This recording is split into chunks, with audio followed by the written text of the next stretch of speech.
Hi, we're going to compare British men and American men today. How do they fare as husbands? Let's find out a little bit. Comments below if you think that something's not right, okay? But I really think that American men score highly on the spontaneity because they're a lot more able to. It may be economic issues, it may be the way they were brought up, maybe they saw that in their own fathers or stepfathers, that example, or just in the media maybe. And so they're a lot more spontaneous. And therefore, because of that spontaneity, things take less time. And that it does include intimacy. There might be a few chuckles here, but basically I did notice quite a large difference in the whole sphere of the personality, the character of the my British husband, first of all in my 20s, and then I went on to marry an American man in my 30s on up to 2022. So those of you who've been following my channel, you would know that I'm now a widow, and my dear American husband passed away in 2022. So back to the comparisons, the British men are used to taking longer. I've noticed the whole culture since I got back from the US as an expat, a repat. I have noticed that things take a long time. And I think that trickles down into people's characters and relationships. So interesting there. And yes, intimacy in the bedroom. I think there's some difference there. There's definitely a lot more caution with the British men. Things have to be planned a lot more. With my American husband, it was a lot more spontaneous, to the extent that he would say something very unexpected, very unplanned, and maybe not at the right time. But anyway, I thought I'd just share that little thing with you. These personal aspects of my marriages here, interesting to observe. But that's the first thing that really comes to my mind. That's the first difference. So some women may prefer that cautiousness. They may prefer a little bit more of a steady go, if you like, a slower, steady run, whether it be planning their lives together with children, with buying a house, a car, whatever it is, or in intimate moments. It's sometimes women prefer that to that spontaneous aspect of the American husband, which I experienced. Okay, so number two, money matters and things to do with financial. I've noticed that as I grew up in the UK, my father was a good example here, and my uncle and various different male figures in my family and my circle as I was growing up, and other people, that saving money here is big in the UK. It's necessary, actually, because the younger generation, I really feel for them, trying to save money for a house, and so there is more of a saving mentality here, where the economic pressures, people simply can't afford to spend too much. I'm not saying that they never do, that they're never spontaneous. Please don't see that as an inference there, but the tendency is to be a lot more cautious with money. But at the same time, that can be an amazingly good thing. It's a plus point for the British husbands, I would say, generally, because my American husband was almost the direct opposite, almost. Now, I'm not saying he was reckless with money. He certainly didn't waste the money that we had, certainly not. But he wasn't for saving and amassing a huge amount of money. It wasn't something that he saw was necessary or wanted to do, whatever. Plus the fact that his spontaneity kicks in, and shall we go and do this? Let's go and do that. He liked to just have enough money to buy a car for cash, that kind of thing. So I think there's two different ways of looking at things there with their perspectives. But generally speaking, again, the British husband, my British husband, was quite cautious, quite careful.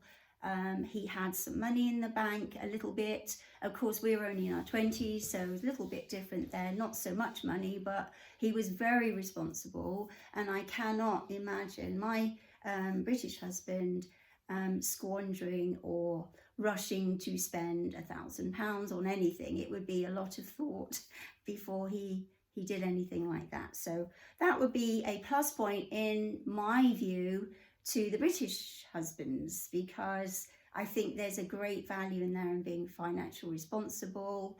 However, I think there's a balance. My American husband, he liked to think that we could enjoy our money instead of having it just sitting in the bank. That's a little bit of a difference there. Okay, so next one, dress code. Now this, again, I might be treading on toes. If there's any American men watching, I apologize.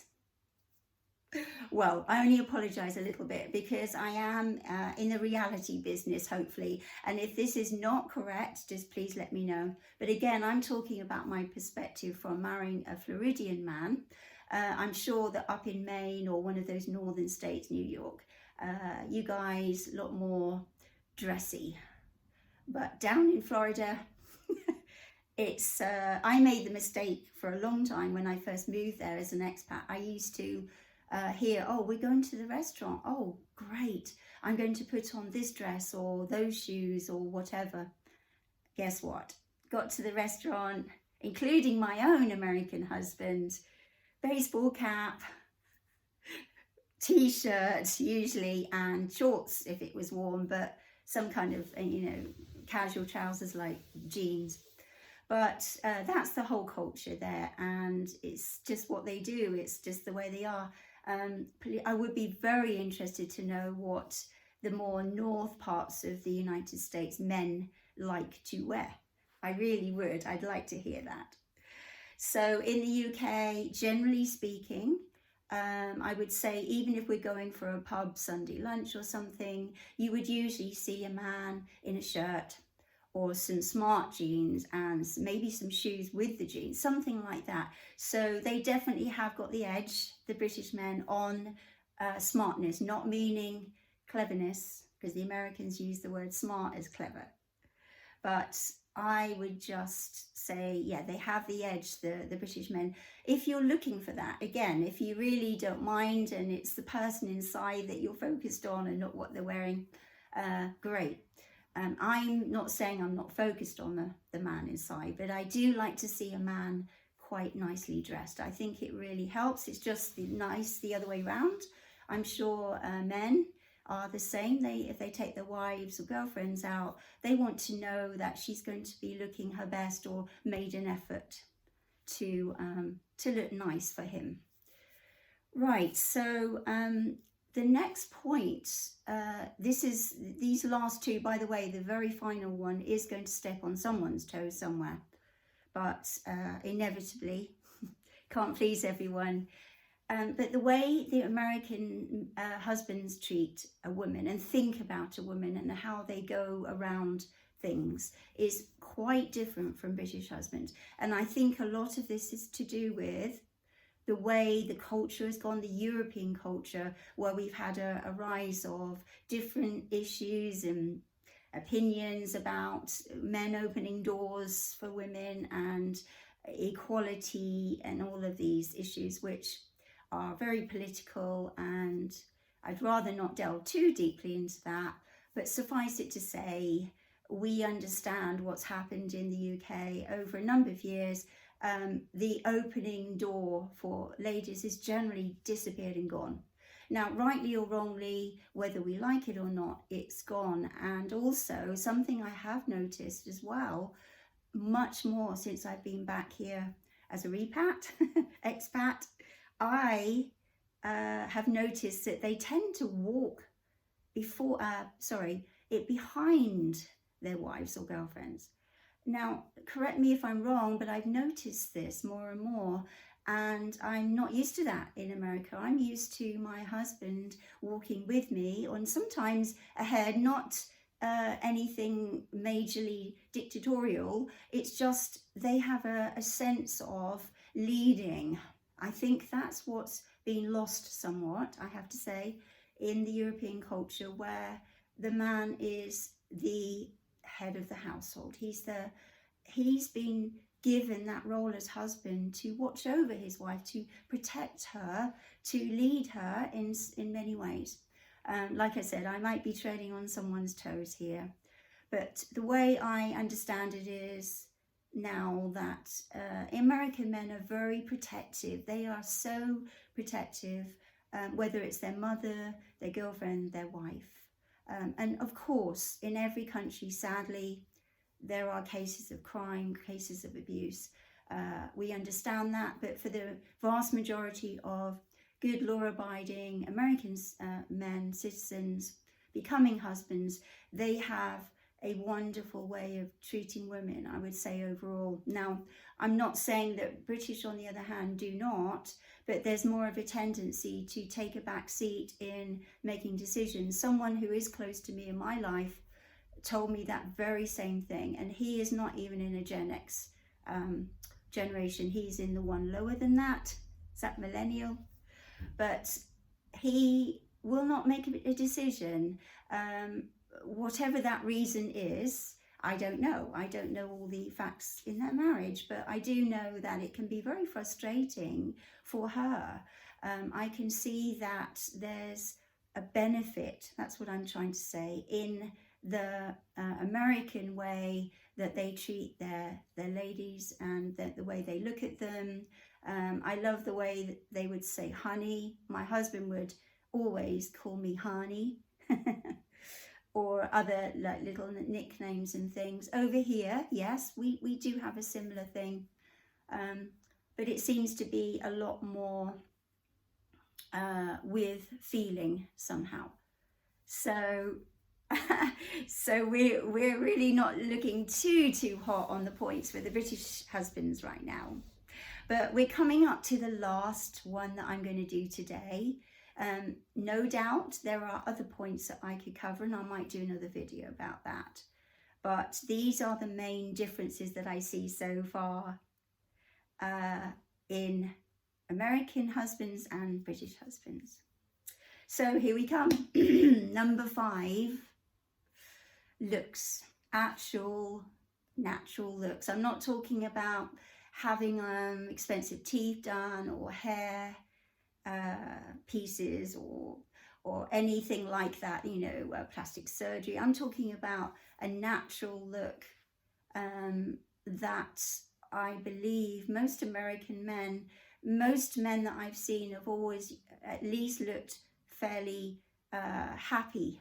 And I think happiness has a lot to do with this, because in the UK you might have a really handsome man appear on your path, but without that happy smile or that friendliness, the good looks on their own don't really come together.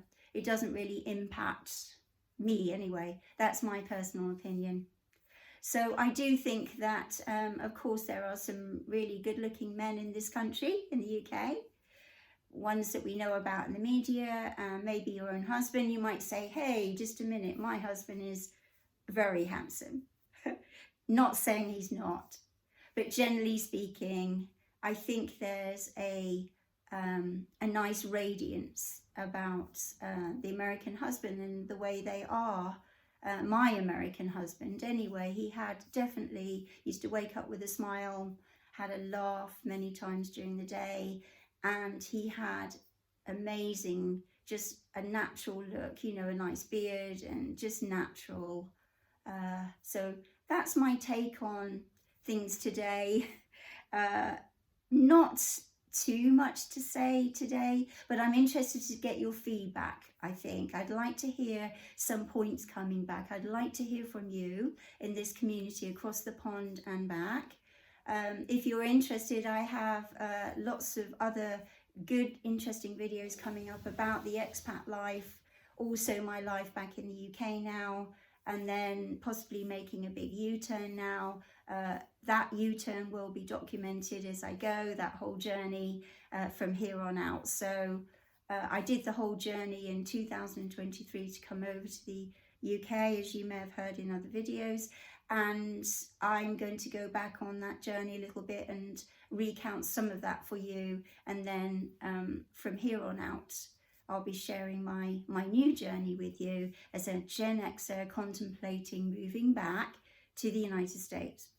So either way, British husband, American husband, I think it boils down to, say if you were looking to date an American man and you're an English woman or a British woman, it depends what you're looking for, doesn't it? It really does at the end of the day. But these are the realities as I see them. So thank you so much for watching. I appreciate you watching, and I will look forward to seeing you guys.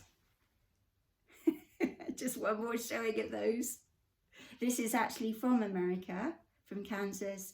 I can't remember where this came from, but anyway, talk to you guys soon. Bye.